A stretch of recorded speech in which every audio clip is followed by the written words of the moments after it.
She gave up her dreams to feed a woman who couldn't move. She turned down job offers, friends, and even sleep just to care for the mother-in-law who once called her the dirt under her feet.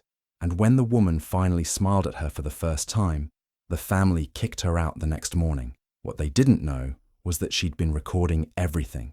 Ezra was a gentle, smart young woman with big dreams. When she married Rami, she believed she had found peace. Rami was quiet and respectful, and his family seemed warm at first. They smiled a lot and welcomed her kindly, or so she thought. But behind those smiles, there was something fake. Just 1 month after the wedding, Rami's mother, Mama Binta, had a stroke. She became paralyzed and couldn't move or speak properly anymore. Everything changed overnight. Ezra didn't complain. She could have said no. She could have walked away, but she didn't. Instead, she gave up her job, her plans, even time with her friends, just to move into Rami's family house and care for Mama Binta. She bathed her, fed her, cleaned her, and made sure she felt safe every single day. Ezra didn't do it for praise. She did it because her heart was good. She believed in doing the right thing, even when it's hard. But what she didn't see was that the love in that house was fake. The family's smiles were masks. They liked that she was sacrificing herself. They just never planned to thank her for it. Each morning, Ezra woke up early to start her day. She learned how to move Mama Binta without hurting her, how to talk to her gently, even when there was no reply. She even cooked special food for her, but no one in the family helped. No one said, "Thank you." They just watched, smiled in public, and whispered in private. Ezra didn't know it yet, but she was in a house where love was shown only for show, and real kindness like hers was treated like weakness. Still, she stayed, believing love could fix anything. But this family was about to show her otherwise. Every single day, Ezra woke up before the sun. Her hands were tired, her back ached, but she didn't stop. She cleaned the whole house, made breakfast for everyone, and then went straight to Mama Binta's room. She gently lifted the old woman, cleaned her, dressed her, and fed her slowly. She gave Mama Binta her medicine, wiped her face, and spoke softly to her, even though Mama Binta couldn't always reply. Ezra did it all with care, like she was looking after her own mother. But while Ezra worked so hard, the rest of the house sat back and watched. Rami's sisters would wrinkle their noses and say she smelled like medicine or hospital. They'd laugh behind her back. One day, his aunt even looked her up and down and said, "You're nothing but a glorified nurse in this house." They made fun of her clothes, called her boring, and said she was wasting her youth wiping old people. No one helped her. No one offered a break. And worst of all, no one ever said thank you. Not once. Ezra sometimes cried silently in the bathroom, letting the water hide her tears. She missed her old life, her job, her dreams, her laughter. But she stayed, not because she was weak, not because she wanted their approval. She stayed because of something her late mother once told her. You don't walk away from broken people. You help them stand. That one sentence gave her strength. It reminded her why she was doing all this. It wasn't for the family. It wasn't for praise. It was for herself, for the woman lying helpless in that bed, for the memory of her own mother. Ezra believed in love, in care, in doing the right thing, even when the house around her gave nothing back but judgment and cold silence. One quiet afternoon, as Ezra was gently bathing Mama Binta, something strange happened. Mama Binta, who often stayed silent or mumbled nonsense, suddenly whispered a name, soft, shaky, but clear enough to hear. Ezra froze. That name, it was familiar, not from any happy memory, but from a scandal she had heard in passing. A long time ago, there had been talk about land that belonged to Ezra's late grandfather, but somehow disappeared into someone else's hand. People had whispered that something shady happened, but nothing was ever proven. Now, Mama Binta had said a name tied to that land, and Ezra's heart skipped. She didn't ask questions right away. Instead, she finished bathing Mama Binta with a soft smile. But inside, her mind was spinning. Could it be true? Could her husband's family have had something to do with the stolen land? Could this be why they never truly accepted her? From that day on, Ezra began to protect herself quietly. She didn't tell anyone what she heard. She didn't argue, but she started recording. Every insult whispered behind her back. Every family meeting where they ganged up on her. Every time someone shouted at her for no reason. She saved it all. She used her phone to take pictures of bruises she got from lifting Mama Binta alone. She kept voice notes of arguments and conversations. At night, she wrote everything down in a little notebook she kept hidden under her pillow. Ezra didn't do this to expose anyone. She wasn't looking for revenge. She still believed in peace, in family, in doing good, but she wasn't blind anymore. She knew now that not everyone in that house had a clean heart. She knew that if things ever went wrong, they might twist stories against her. So she built her quiet wall of truth, just in case one day she needed to speak up and prove what really happened. No one noticed. They thought she was still the same quiet, obedient Ezra, but inside, she was changing. She was learning to protect her heart, her name, and maybe even the truth her family wanted to keep buried. The secret Mama Binta mumbled had opened a door, and Ezra was now walking through it, one silent step at a time. After 5 long years of taking care of Mama Binta, Ezra finally saw a miracle. One evening, as she was helping Mama Binta drink water, the old woman looked at her with teary eyes and said, clearly and softly, "Ezra, thank you." It was the first time Mama Binta had spoken a full sentence since her stroke. Ezra froze. Her hands shook. Tears filled her eyes. For all the years she had cleaned, fed, bathed, and carried this woman, that one "thank you" felt like a treasure. For a moment, it felt like love had finally broken through. But not everyone was happy about it. Rami's sisters, who had always ignored their mother and mocked Ezra, started to panic. They were shocked that Mama Binta could speak again. If she was getting better, what else might she remember? What truths might come out? The land, the documents, the lies, all the things they thought were buried could now rise again. So instead of being happy for their mother, they grew afraid and angry. They quickly called a family meeting. Ezra thought they wanted to talk about Mama Binta's progress, but she was wrong.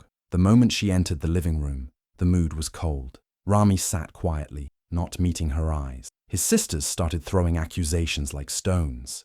"You're controlling the house," one shouted. "You're trying to turn our mother against us," another said. One aunt even claimed Ezra was using poison to keep Mama Binta weak so she could take over everything. Ezra was shocked. Her hands shook and her heart pounded. She tried to speak, but every time she opened her mouth, someone shouted over her. They twisted her kindness into something dark. They turned her love and patience into a weapon against her. Worst of all, Rami said nothing. He just sat there, silent, like a stranger. Ezra sat in that room, listening to people she had served for years call her names. Her eyes met Mama Binta's across the room, but the old woman looked confused and scared. Ezra realized something that day. This wasn't just about anger or jealousy. This was fear. They were afraid of the truth, and they were trying to crush her before she could speak it.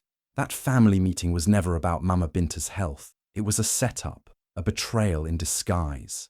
And Ezra could feel the storm was only beginning. One cold morning, Ezra woke up and noticed something strange. Her room was too quiet, and her heart felt heavy.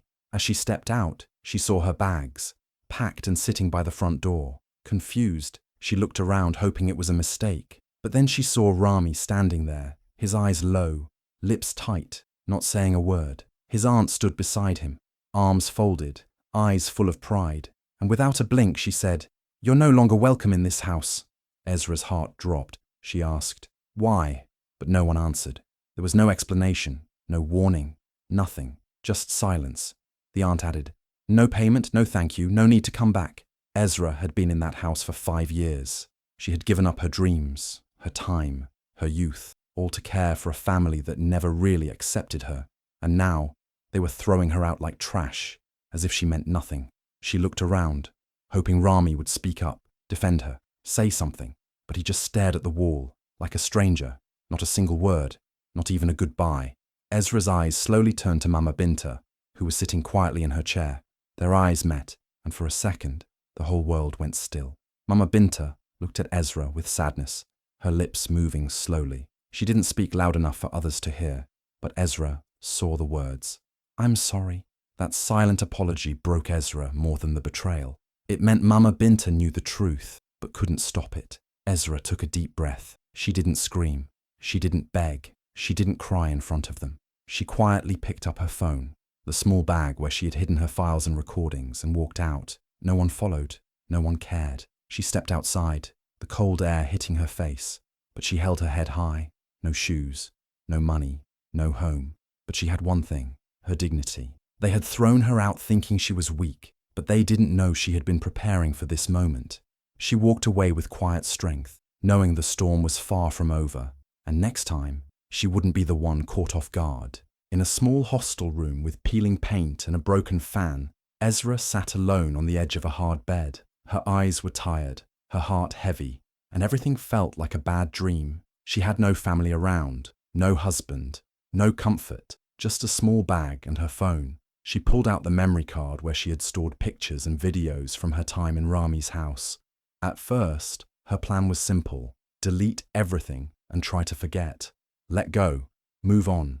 But something stopped her. A tiny voice in her heart told her to check one more time. So, she plugged the card into her phone and began scrolling. Among the photos of her cooking, cleaning, and taking care of Mama Binta, she saw a video file she didn't remember recording. Curious, she tapped play. What she heard next made her freeze.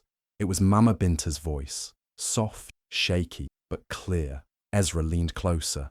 The old woman was talking to herself, maybe thinking no one was listening.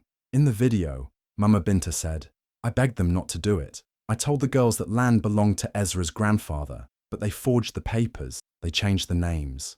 They wanted it all for themselves." Ezra's mouth dropped open. Her heart pounded in her chest. She played it again and again. It was true.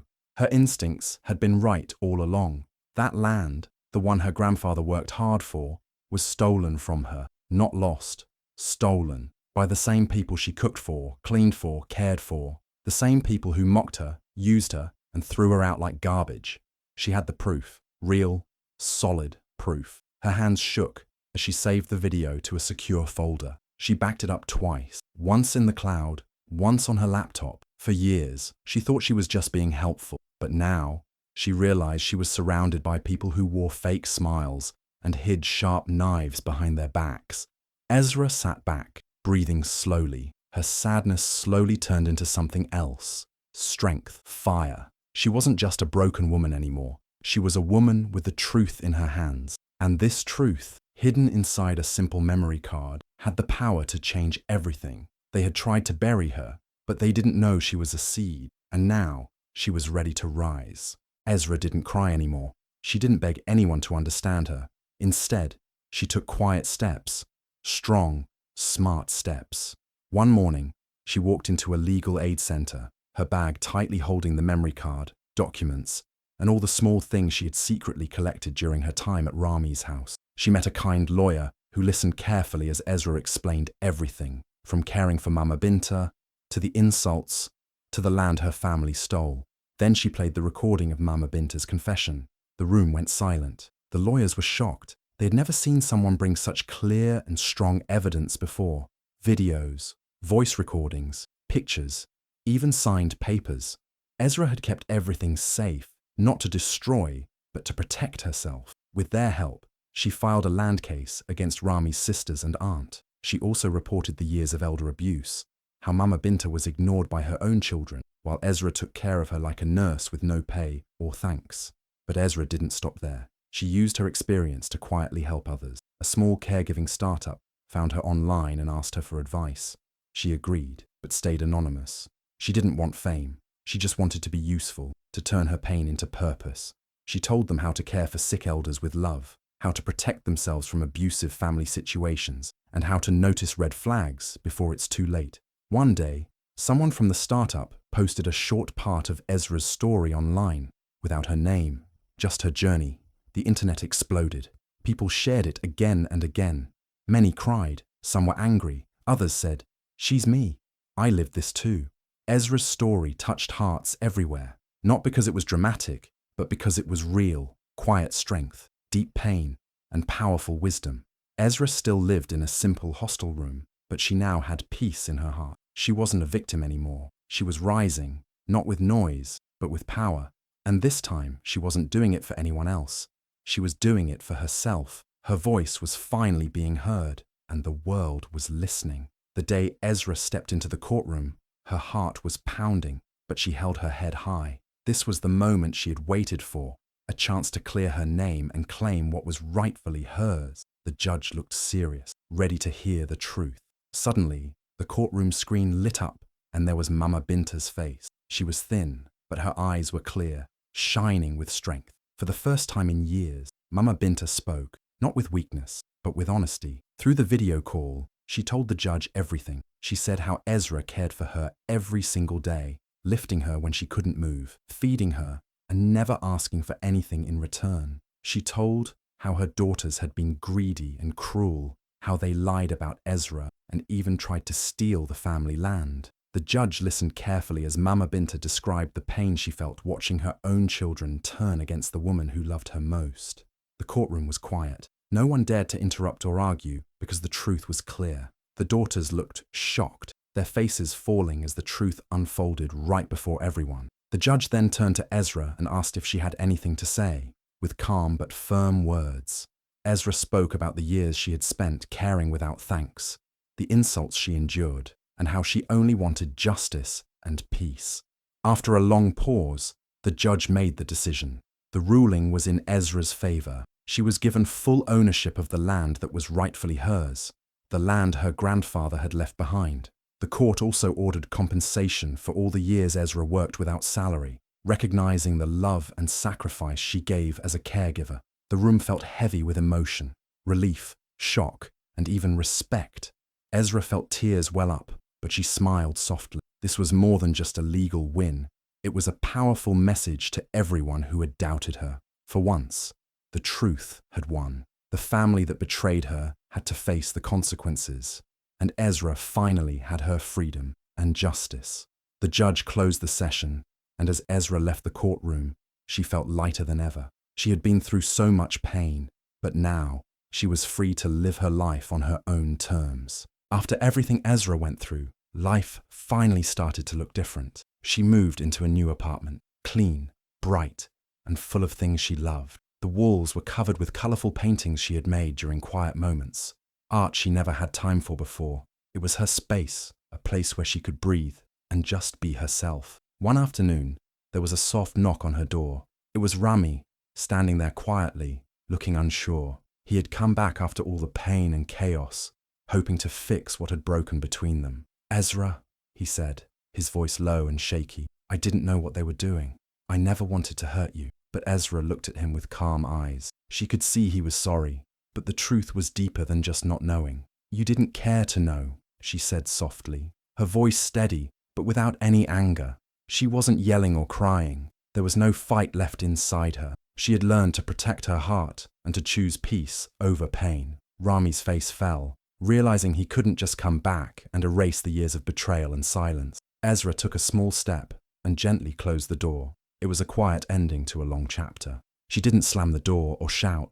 She just closed it with a quiet strength. That moment was powerful, not because of anger or revenge, but because Ezra had changed. She was no longer the woman who waited, who cared for a family that never truly cared for her. She was now a woman who valued herself, her peace, and her future. The old wounds were still there, but they didn't control her anymore. She was free to move forward, to build a life filled with love, respect, and her own dreams. And in that calm closing of the door, she showed the world that sometimes the strongest answer is simply peace.